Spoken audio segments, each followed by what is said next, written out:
E aí, galerinha, Red falando. Vamos tentar falar hoje de uma empresa com mais de 40 anos de mercado, que dominou os anos 80 e 90 e continua nos presenteando com franquias maravilhosas e muito bem feitas. Essa é a Capcom. Se segura aí e vamos voltar um pouquinho no tempo.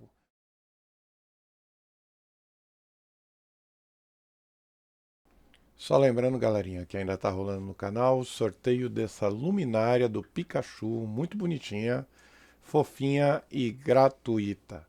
É só curtir, compartilhar e deixar um comentário "Eu quero" no vídeo.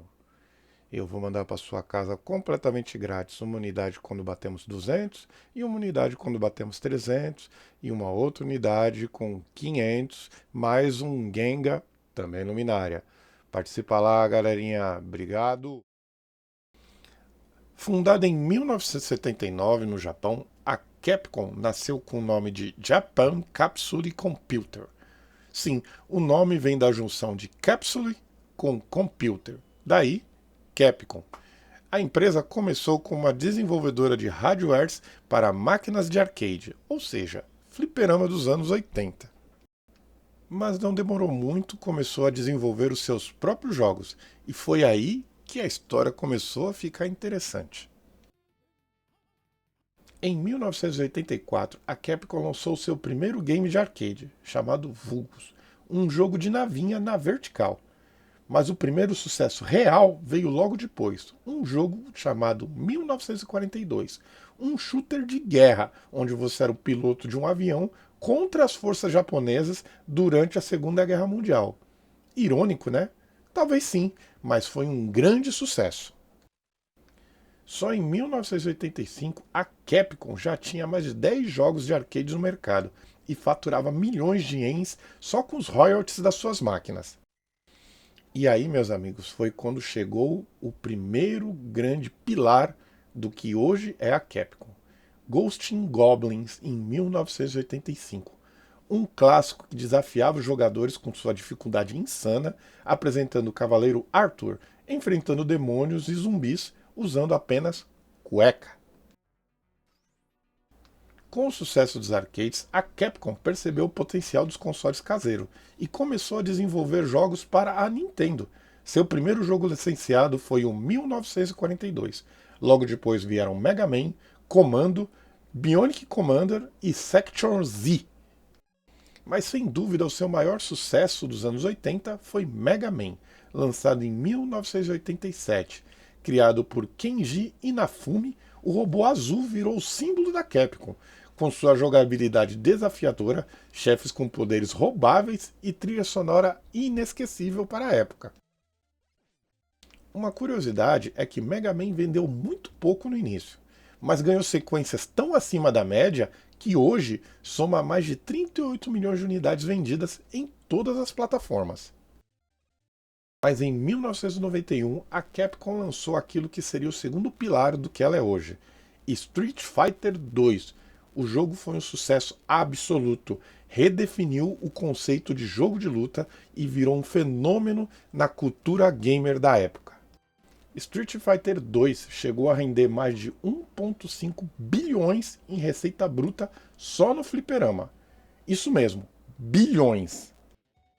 Ele também popularizou a ideia de combos, torneios e a rivalidade entre personagens icônicos como Ryu, Ken, Chun-Li, Guile.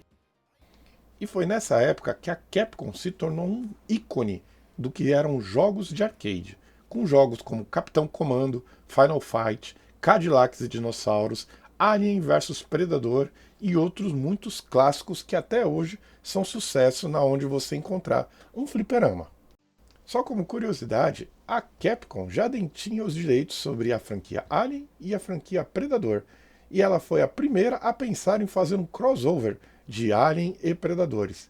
Alien vs Predador foi um sonho realizado para os fãs da franquia, tanto de Alien quanto de Predadores, muito antes do cinema cogitar a possibilidade de fazê-lo. Em 1996, a Capcom chocou o mundo com Resident Evil. Criado por Shinji Mikami, o game trouxe o termo Survival Horror para o vocabulário dos games da época e reinventou a tensão nos videogames.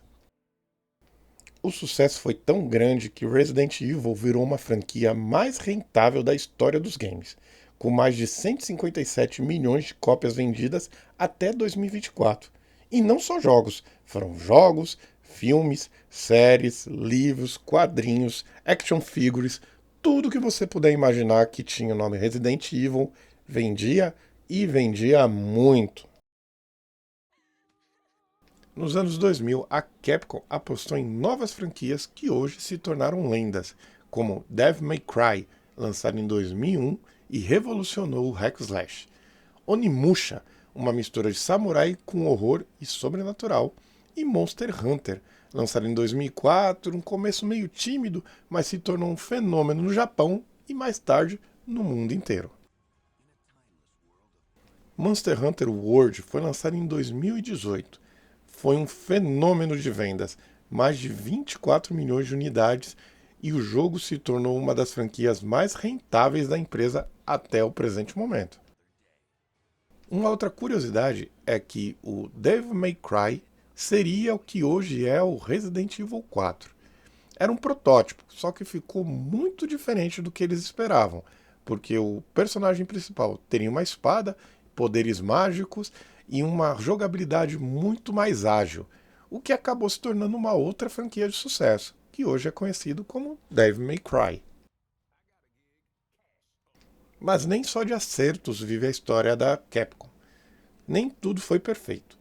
Jogos como Dark Void, Bionic Command de 2009 e Resident Evil 6 decepcionaram as críticas e os fãs. Houve problemas de gestões, pressão por vendas, decisões erradas com DLCs e até o desenvolvimento problemático de Mega Man Legends 3, que foi cancelado e deixou muita gente revoltada.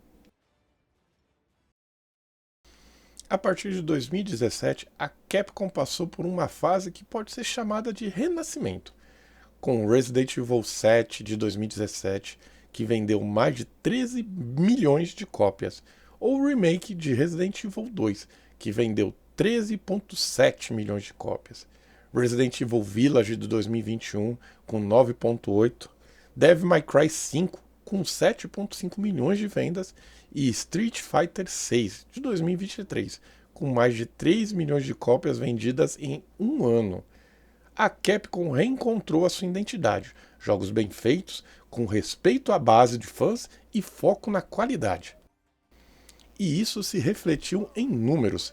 Entre 2017 e 2024, a Capcom aumentou seu lucro líquido em mais de 300%, fechando o ano fiscal de 2023 com um lucro recorde de 300 milhões de dólares. Hoje, a Capcom é muito mais do que uma desenvolvedora de jogos. Ela é uma máquina de fazer dinheiro e uma fábrica de ícones. Ryu, Chun-Li, Leon, Dante, Mega Man, Chris Redfield e muitos outros. Seu impacto vai muito além dos videogames. Temos brinquedos, animes, filmes, torneios de e-games, milhões de fãs pelo mundo. E vale lembrar que em 2022 a Capcom foi eleita a desenvolvedora do ano pelo site Metacritic, com uma média de avaliação de 84,7 de 100, em frente a gigantes como Sony e Nintendo.